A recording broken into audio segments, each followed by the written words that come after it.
ప్రభుత్వానికి మీతో కూడా ఒక చిన్న విజ్ఞప్తి అధ్యక్ష. నేను ప్రారంభించే ముందు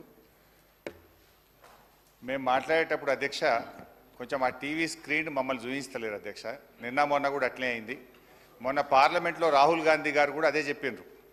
రాహుల్ గాంధీ గారు మాట్లాడుతుంటే స్క్రీన్ చూపిస్తలేరని చెప్పిండ్రు.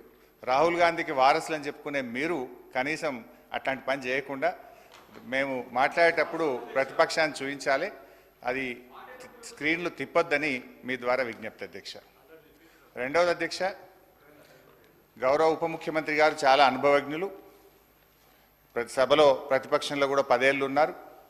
మేము మాట్లాడేటప్పుడు ఇంటరప్షన్ చేయకుండా లాస్ట్ టైం బడ్జెట్లు 2023-24 ఇక్కడ నుంచి బట్టి గారు మాట్లాడితే దాదాపు గంట సేపు మాట్లాడారు.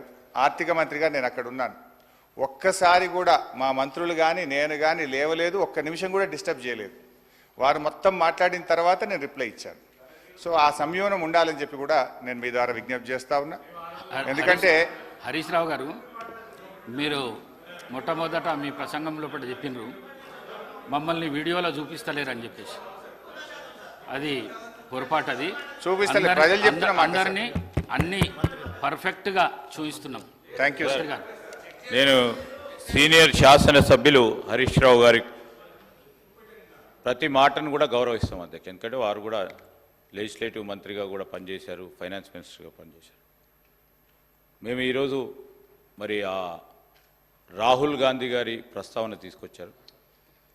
రాహుల్ గాంధీ గారిని ఎన్నిసార్లు చూపెడుతున్నారో దానికంటే 10 రెట్లు ఎక్కువ సార్లు ఈరోజు న్యాయపరంగా వారు కరెక్ట్గా మాట్లాడితే, సందర్భాన్ని పురస్కరించుకొని మాట్లాడితే ఇంకో 10 సార్లు కూడా చూపెట్టడానికి మీ అనుమతి ద్వారా ఏదంటే మీ కార్యాలయం నుంచి చూపెడతారని మాకు గొప్ప నమ్మకము. రెండవది, వాస్తవాలు మాట్లాడారు సార్. అప్పుడు బట్టి గారు కూడా వాస్తవాలు మాట్లాడారు కనుకనే ఏ డిస్టర్బెన్స్ లేకుండే మీ దగ్గర నుంచి కూడా.